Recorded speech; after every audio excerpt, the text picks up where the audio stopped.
I'm Howie Lim. This is Money Hacks by the Business Times. We spend endless energy picking our investments, but rarely plan for the check-in. That's how well-thought-out strategies turn into emotional reactions when the markets get bumpy.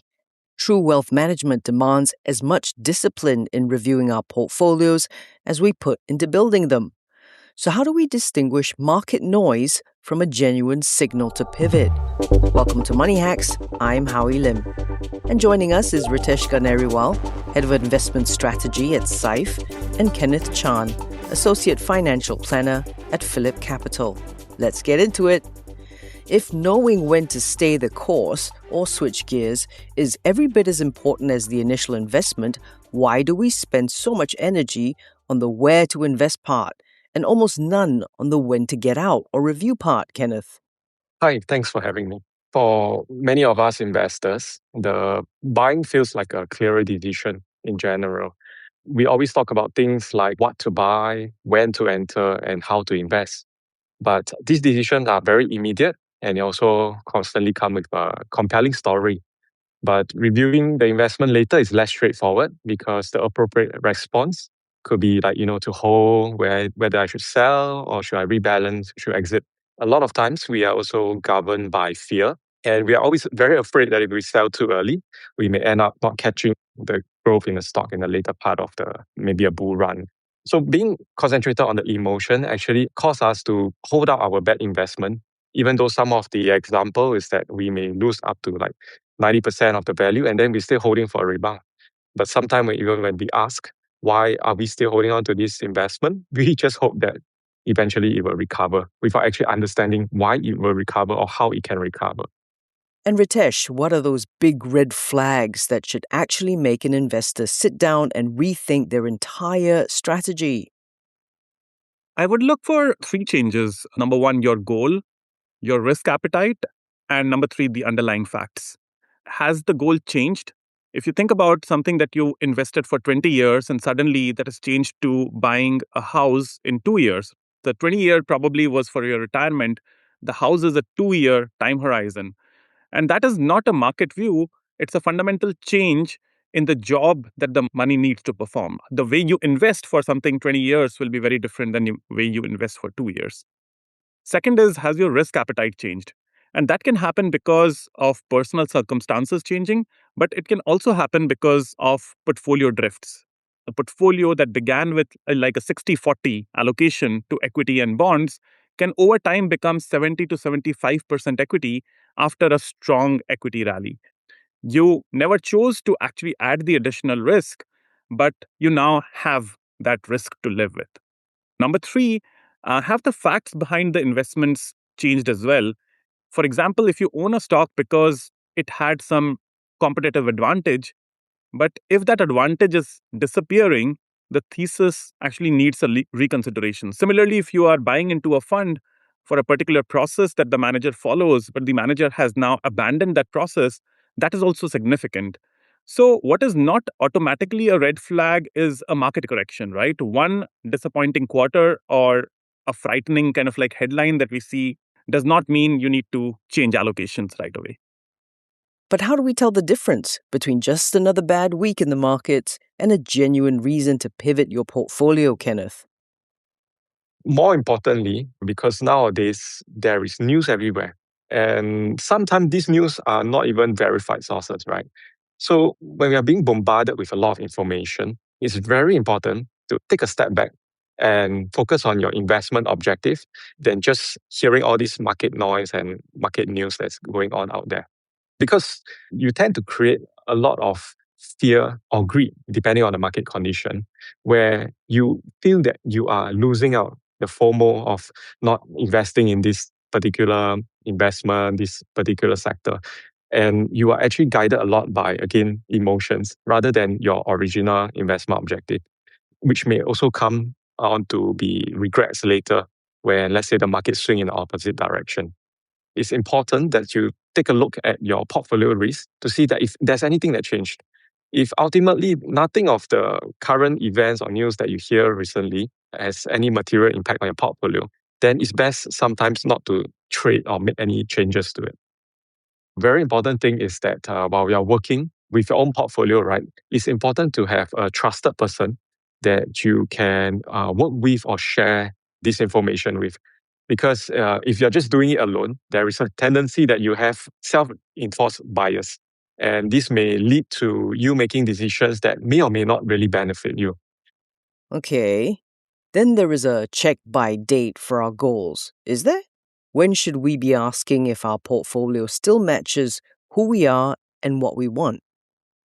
I would look for three changes. Number one, your goal, your risk appetite, and number three, the underlying facts. Has the goal changed? If you think about something that you invested for 20 years and suddenly that has changed to buying a house in 2 years, the 20-year probably was for your retirement. The house is a 2-year time horizon. And that is not a market view, it's a fundamental change in the job that the money needs to perform. The way you invest for something 20 years will be very different than the way you invest for 2 years. Second is, has your risk appetite changed? And that can happen because of personal circumstances changing, but it can also happen because of portfolio drifts. A portfolio that began with like a 60-40 allocation to equity and bonds can over time become 70 to 75% equity after a strong equity rally. You never chose to actually add the additional risk, but you now have that risk to live with. Number three, have the facts behind the investments changed as well?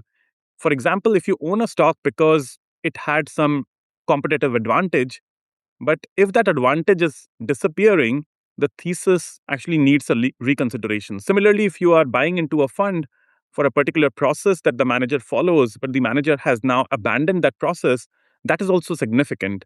So, what is not automatically a red flag is a market correction, right? One disappointing quarter or a frightening kind of like headline that we see does not mean you need to change allocations right away.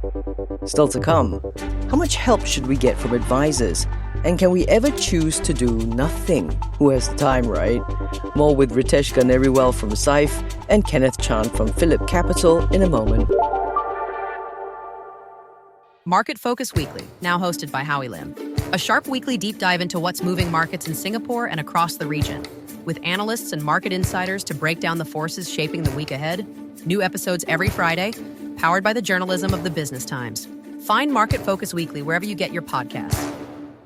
And now, back to Money Hacks from the Business Times. Welcome back. Kenneth, how can an advisor keep us from making panic-driven moves and help us treat portfolio reviews as a disciplined part of wealth management? The most important thing is to bring it back to the original financial plan that the client has intended. Because if you are doing it yourself, better based on, let's say, your time horizon, your liquidity needs, and also the risk that you are taking on while going more concentrated in a certain sector. So it actually helps you to weather out the ups and downs of the market better, especially if, let's say, for example, if you decide, I want to invest in semiconductors. Now the AI trade is going up, going down. But if your long-term goal is actually the future that you see that, for example, AI will be the thing that is helping to improve the productivity in a 10, 20-year period, then these small swings in the prices should not affect you that much. And having an advisor actually will help to reinforce understanding that this is a long-term investment rather than just a short-term trade and stuff. Advisor is only as effective as you allow him to be. I do come across with people that are afraid to speak with advisors, even though they do have advisors. In such a way, even having an advisor that you are not being open to speak to actually might end up having more harm than good. Because an advisor that, let's say, were to design a portfolio for you over a long-term period, and if along the way there is some material change that they wanted to meet you, to talk to you about it, and to actually adjust your portfolio, but if you're so afraid that, this advisor is going to sell me something else, he or she may not be able to do their job effectively. And Ritesh, should an investor ever choose to do nothing when their portfolio underperforms? Or is being passive the silent killer of wealth? What to do then? Absolutely, doing nothing can be a very conscious decision as well. The distinction between active patience versus passive neglect, that is what you need to take care of. And active patience means that you have reviewed your portfolio, You've understood why something is underperforming, and you've concluded that it is still performing its intended role in the portfolio. Versus passive neglect means that you have no idea whether the strategy that you have still makes sense or not. The first question is whether you are using the right scoreboard.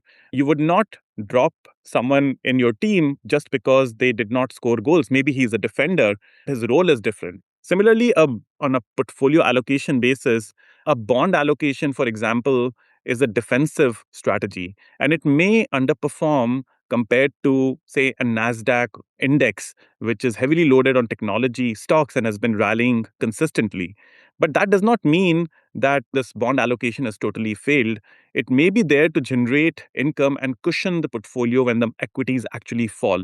So I would really ask like four questions. Am I comparing my investment against the right benchmark, right? Number two, am I judging it over the right time horizon? There could be periods where things can underperform and outperform, but I need to make sure that I look at it from a longer term time horizon perspective. Number three, is the underperformance consistent with the role that this was meant to play? Again, if you look at the bond example, it was meant to play the defensive role. So I would not remove it just because it is underperforming the equity market. And number four, has the underlying process and the thesis remained intact? And if that has remained so, then I would actually do nothing at all. I imagine that'd be hard to do because when markets get volatile, the most dangerous emotional instincts investors have are what, Kenneth? Fear and greed is actually the biggest emotion that we have. When the market is coming down, we are fearful. Will we lose everything, or will it be an opportunity to buy at a discounted price? Same thing when the market is all-time high. The banks are so expensive now. Should I buy them or not? Real emotions that happen to us when we are looking at the market. More importantly, being glued to the news is not a good thing. A lot of times when we look at investing, right, it shouldn't be daily check-in of whatever your portfolio is doing. Your portfolio going up and down will actually create a lot of this fear, this greed, these emotions that will drive a decision that you may regret. It's very important that we have to take a step back and look at the fundamentals of why we started this portfolio in the first place, and then to actually follow through with it. Lovely. And what would be the one trigger that tells you your original investment thesis is broken rather than just temporarily paused? Let's spot the sign before resorting to panic and sleep-deprived decision-making, shall we?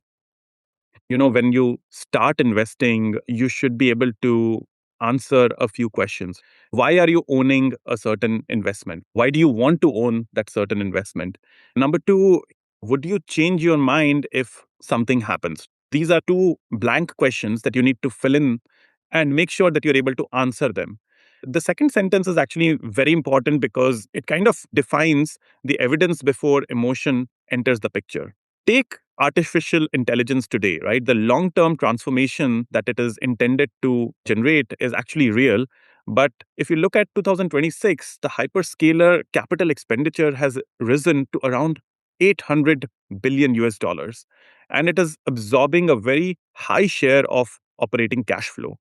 Now, if your thesis is that the company can turn that spending into durable revenue, stronger margin, as well as free cash flows, then a 20% fall in the share prices does not automatically mean that it breaks the thesis and you need to sell. But if the spending keeps rising and the monetization is disappointing, that's where the guidance actually becomes weak. And that might be a reason for you to consider that, okay, your thesis is no longer holding out. So a price action should prompt an investigation.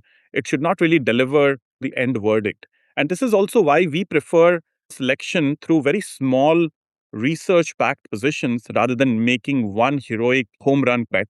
For example, we have our equity alpha portfolio, which is designed around numerous deliberate tilts and is powered by JP Morgan Asset Management's research approach. Rather than depending on one company, it takes a long-term view on different drivers of returns and tilts the portfolio small bets to make sure that it consistently outperforms the market. It's more applicable to trading rather than investing. I think some people mix both of these up. For trading wise, you have to be a bit more reactive to the news. But if let's say you are talking about a basket of stocks, right? over a long-term period, a market correction or a recession should not generally trigger you to do anything about it. In fact, if you are triggered to sell in a market downturn, you are technically realizing paper loss, which over a period of time, it has shown that it will recover. That being said, if let's say you are going in a more thematic form, holding a basket of REITs, and the interest rate is about to rise, right? Then looking at the dividend per unit growth, DPU, is also important because when dividend rate rise will be impacted by the rising interest rate because of the borrowing cost. So usually those more thematic, more concentrated portfolio will be impacted by market movements. Review a portfolio and take a look at it and ask yourself whether will you still invest if you have the information of today's facts. Then it could be a potential point where you may want to relook at whether you want to continue to hold this stock, for example. Or should you change out or move to something that you feel is a better opportunity? Kenneth Chan, Associate Financial Planner at Phillip Capital. Thank you. And Ritesh Ganeriwal, Head of Investment Advisory at SIFE. I'm Howie Lim, and this has been Money Hacks by the Business Times. This is a podcast by the Business Times. Find more BT podcasts at businesstimes.com.sg/podcasts. Or wherever you get your podcasts. This podcast is meant to provide general information only. SPH Media accepts no liability for loss arising from any reliance on the podcast or use of third parties' products and services. Please consult professional advisors for independent advice.